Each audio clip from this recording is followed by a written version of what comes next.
పై రూపాన్ని చూస్తారు.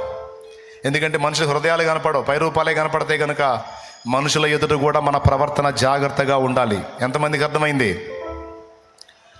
రైట్. విచ్చలవిడిగా ఉండొద్దు, మనం అందరూ చేసినట్టు పిచ్చిపాట్లు పడొద్దు. మనం పరిశుద్ధులకు తగినట్టు వస్త్రధారణ, పరిశుద్ధులకు తగినట్టు నీతి నియమాలతో మనం ప్రవర్తించాలి. దేవుని మాటల్ని సీరియస్గా తీసుకోవాలి. కొర్నేలి అనే అన్యుని విషయాలను అన్ని తీవ్రంగా తీసుకున్నాడు దేవుడు. అవి వినబడ్డాయి అని చెప్పాడు దూతను పంపించి. నా విషయాలు కూడా దేవుడు సీరియస్గానే తీసుకుంటాడు. కాబట్టి దేవుని మాటల్ని తీవ్రంగా తీసుకోండి.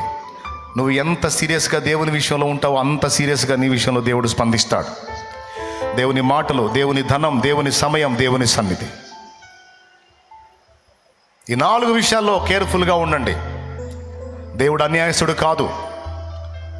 ఆయన చెప్పినటువంటి క్రమములో మనం ప్రయాణం చేసి, ఆయన కొరకు త్యాగం చేసి, ఆయన చిత్తము నెరవేర్చి మనం దరిద్రులుగా కాదు, తరతరాల ఆశీర్వాదాన్ని స్వతంత్రించుకోగలం.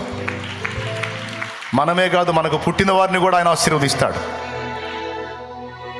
భక్తిపరుల పిల్లల్ని, దేవుని కొరకు ఫలించిన వారి సంతతిని కూడా నా తండ్రి ఆశీర్వదిస్తాడు. నీ బిడ్డలు ప్రయోజకులు అవుతారు.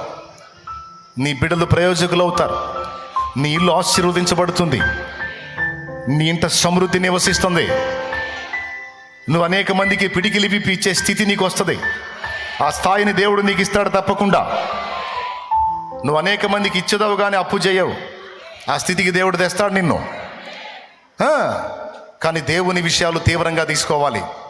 ఈ రోజు నుంచి మనం ఒక నియమాన్ని పాటిద్దాం.